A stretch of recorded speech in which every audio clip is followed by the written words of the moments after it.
इसे ऋषि कहते हैं। मध्यम चरित्र के ये जो संस्कृत में पढ़ा है विनियोगम मध्यम चरित्र का, आप इसको ऐसे भी विनियोग कर सकते हैं। ये कमल के आसन पर बैठी हुई प्रसन्न मुख वाली महिषासुर मर्दिनी भगवती महालक्ष्मी का भजन करता हूँ। तो इस तरह से अभी हम द्वितीय अध्याय शुरू करेंगे। मध्यम चरित्र इस तरह से विनियोग का यहाँ पर है। ओम मध्यम चरित्र विष्णु ऋषि लक्ष्मी देवता उष्णिकम छंद शाकंभरी शक्ति दुर्गा बीज वायु तत्व और यजुर्वेद स्वरूप हैं। श्री महालक्ष्मी प्रसन्नता के लिए मध्यम चरित्र का पाठ में इसका विनियोग है।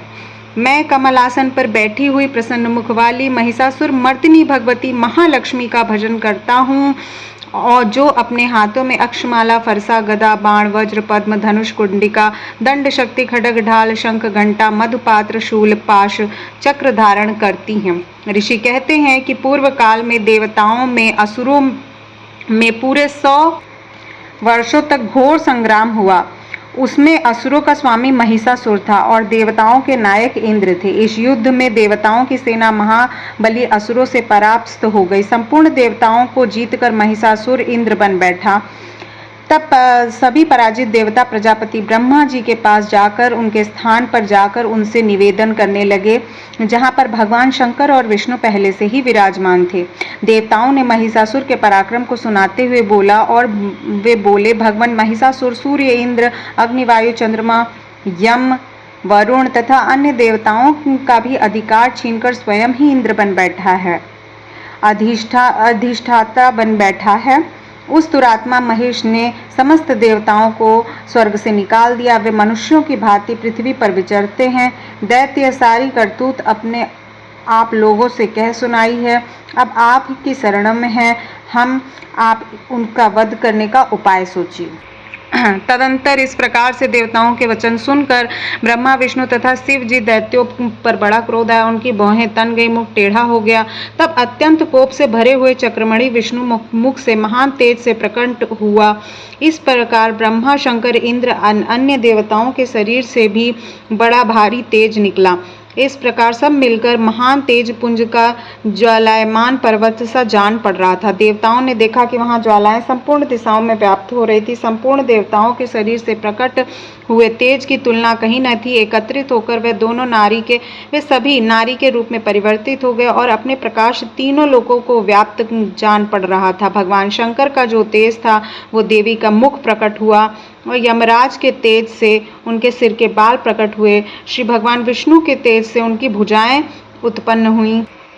चंद्रमा के तेज से वक्ष स्थल और इंद्र के तेज से मध्य भाग का प्रादुर्भाव हुआ। वरुण के तेज से जंगा पिंडली के पृथ्वी और तेज नितंब भाग से प्रकट हुआ। ब्रह्मा के तेज से दोनों चरण, सूर्य के तेज से उंगलियां, वसुओं के तेज से हाथी जैसी हाथों की अंगुलियां और कुबेर के तेज से नसिका प्रकट हुई। उस देवी के दांत प्रजापति के तेज और तीनों नेत्र अग्नि के तेज से प्रकट हुए। उनकी भौहें संध्या और कान वायु से उत्पन्न हुए थे। इस प्रकार अन्य देवताओं के तेज का भी कल्याणमयी देवी का प्रादुर्भाव हुआ था। तदंतर समस्त देवताओं के तेज पुंज से प्रकट हुई देवी को देख कर महिषासुर के सताए हुए देवता बहुत प्रसन्न हुए और पिनिकधारी भगवान शंकर और एक शूल निकाल कर उन्हें दे दिया। भगवान विष्णु ने चक्र से उत्पन्न भगवती को एक चक्र भेंट की। वरुण ने शंख, अग्नि ने शक्ति, वायु ने धनुष बाण भरे हुए तरकस प्रदान किए। सहस्त्र नेत्रों वाले देवराज इंद्र ने अपने वज्र को उत्पन्न करके दिया। ऐरावत हाथी उतरकर एक घंटा को प्रदान किया। यमराज ने काल दंड प्रदान किया। वरुण ने पाश, प्रजापति ने स्फटिका माला और ब्रह्मा जी ने कमंडल भेंट किया। सूर्य ने देवी को समस्त रोमकूपों में किरणों का तेज भर दिया। काल ने उन्हें चमकती हुई ढाल और तलवार दी। क्षीर समुद्र से उज्ज्वल हार एवं कभी जीर्ण न होने वाले वस्त्र भेंट हुए। साथ ही उन्होंने उन्हें दिव्य चूड़ामणि और कुंडल, कड़े, उज्ज्वल अर्धचंद्र और बाहुओं के लिए केयूर, दोनों चरणों के लिए नुपुर और गले के लिए सुंदर हंसली और सब अंगुलियों में पहनने के लिए अंगूठियां भी प्रदान। विश्वकर्मा ने उन्हें अत्यंत निर्मल फरसा भेंट किया, साथ ही उन अनेक प्रकार के वस्त्र, अभेद्य कवच दिए।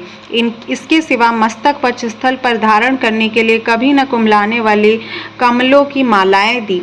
जलधि ने सुंदर कमल फूल भेंट किया। हिमालय की सवारी के लिए सिंह भांति भांति के रत्न समर्पित किए। धनाध्यक्ष कुबेर ने मधु से भरा पान पात्र दिया। संपूर्ण नागों के राजा शेष नागनी ने पृथ्वी पर धारण करते हुए बहुमूल्य मणियों से विभूषित नागहार भेंट किया। इस प्रकार अन्य देवताओं ने भी आभूषण, अस्त्र शस्त्र देकर देवी का सम्मान किया। तत्पश्चात उन्होंने बारंबार अट्टहास पूर्वक उच्च स्वर्ग में गर्जना की। उनके भयंकर नाद से संपूर्ण आकाश गूंज उठा। देवी के अत्यंत उच्च स्वर्ग में किया हुआ सिंहनाद कहीं न समा सका। आकाश उनके सामने लघु प्रतीत हो रहे थे। उससे बड़े जोर से प्रतिध्वनि हुई, जिससे संपूर्ण विश्व में हलचल मच गई और समुद्र कांप उठे, पृथ्वी डोलने लगी, समस्त पर्वत हिलने लगे। उस समय देवताओं को अत्यंत प्रसन्नता के साथ सिंह वाहिनी भवानी से कहा, हे देवी तुम्हारी जय हो। साथ ही महर्षियों ने भक्तिभाव विनम्र होकर स्तवन किया। संपूर्ण त्रिलोकों को शोभाग्रस्त देख दैत्यगण अपनी समस्त सेना की कवच आदि सुसज्जित कर हाथों में हथियार लेकर सहसा उठ खड़े हो गए। उस समय महिषासुर बड़े क्रोध में कहा, आह, यह क्या हो रहा है। फिर वह संपूर्ण अश्रुओं से गिरकर सिंहनाद लक्ष्य की ओर दौड़ा और आगे पहुंचकर देवी को देखा। अपनी प्रभा से तीनों लोक को प्रकाशित कर रही थी। उनके चरण भार से पृथ्वी दबी जा रही थी। माथे पर मुकुट आकाश में रेखा सी खींच रही थी तथा वे अपने धनुष टंकार सातों पाताल क्षुब्ध किए देती थी। देवी के हजारों भुजाओं संपूर्ण दिशाओं आच्छादित करके खड़ी थी। तदंतर उनके साथ दैत्य युद्ध छिड़ गया। नाना प्रकार के अस्त्र शस्त्रों के प्रहार से संपूर्ण दिशाएं उद्भासित होने लगी। चक्षुर नामक महान असुर महिषासुर का सेना नायक था, देवी के साथ युद्ध करने लगा। हजारों रथियों के साथ आकर उदग्र नामक महादैत्य लोहा लिया। 1 करोड़ रथियों के साथ महाहनु नामक दैत्य युद्ध करने लगा, जिससे रोए तलवार के समान तीखे थे। वह असीलोमा नामक महादैत्य 5 करोड़ रथी सैनिकों सहित युद्ध में डटा। 60 लाख रथियों से घिरा हुआ बाष्कल नामक दैत्य भी उस युद्ध भूमि में लड़ने लगा। परिवारित नामक राक्षस जो है, हाथी सवार घुड़सवारों के अनेक दलों तथा 1 करोड़ रथियों सेना लेकर युद्ध करने लगा। बिडल नामक का दैत्य था, जो 5 अरब हाथियों से घिरकर लोहा लेने लगा। इसके अतिरिक्त और भी हजारों महादैत्य रथ, हाथी और घोड़े की सेना के साथ लेकर देवी के साथ युद्ध करने लगे। स्वयं महिषासुर उस रणभूमि को कोटि कोटि सहस्त्र रथ, हाथी और घोड़ों की सेना से घिरा हुआ था। वे दैत्य देवी के साथ तोमर, भंदीपाल, शक्ति, मूसल, खड्ग, परशु, पट्टिश आदि अस्त्र शस्त्रों से प्रहार करते हुए युद्ध कर रहे थे। कुछ दैत्य उनकी शक्ति प्रहार किया, कुछ लोगों ने फांस फेंके तथा कुछ दूसरे दैत्यों ने खड्ग प्रहार करके देवी को मार डालने का उद्योग किया। देवी के क्रोध से भरकर खेल खेल में ही अस्त्र शस्त्रों की वर्षा करके दैत्यों के समस्त अस्त्र शस्त्र काट डाले और मुख पर परिश्रम या थकावट रंच मात्र चिन्ह नहीं था। देवता और ऋषि उनकी स्तुति कर रहे थे।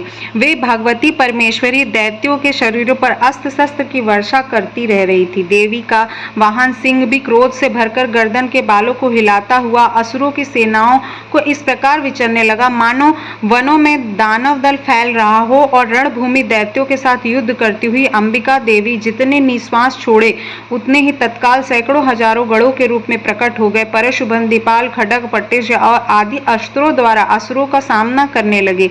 देवी की शक्ति बढ़े हुए वे गढ़ असुरों का नाश करते हुए नगाड़ा और शंख आदि बाजे बजाने लगे। उस संग्राम महोत्सव में कितने ही गढ़ मृदंग बजा रहे थे। तदंतर देवी ने त्रिशूल, गदे, शक्ति वर्षा, खड्ग आदि सैकड़ों महादैत्यों का संहार कर डाला। कितनों को घंटे के भयंकर नाद से मूर्छित कर गिराया।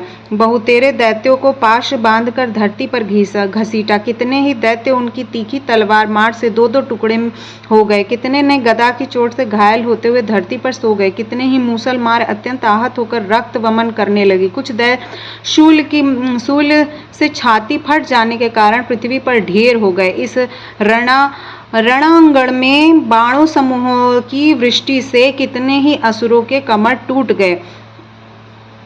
बाज की तरह झपटने वाली देवी के पिंडक दैत्यगण अपने प्राणों से हाथ धोने लगे।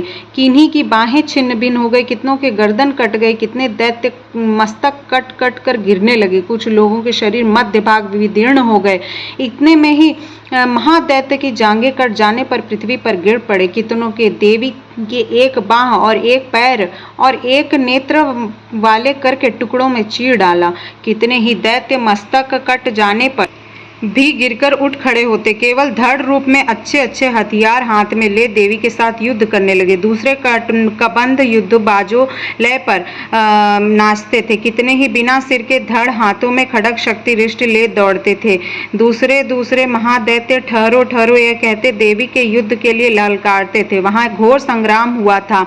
वहां धरती देवी के गिराए हुए रथ, हाथी, घोड़े, असुर लाशों से ऐसी पट गई थी, वहां से चलना फिरना भी असंभव हो रखा था। दैत्यों की सेना, हाथी, घोड़े, असुर शरीर में कितनी अधिक मात्रा में रक्तपात हुआ कि थोड़ी ही देर में वह खून की बड़ी बड़ी नदियां बहने लगी। जगदम्बा असुर के विशाल सेना का क्षण भर में नष्ट कर दिया था, ठीक उसी तरह जैसे तृण और काठ भरी आग कुछ क्षणों में भस्म कर देती है।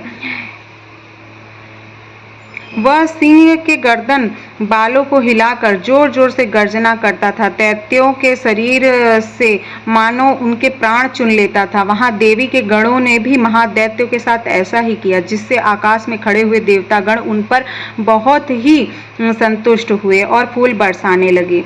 श्री मार्कंडेय पुराणे सवर्णिके मन्वंतरे देवी महात्म्ये महिषासुर सैन्य वधो नामक द्वितीय अध्यायः।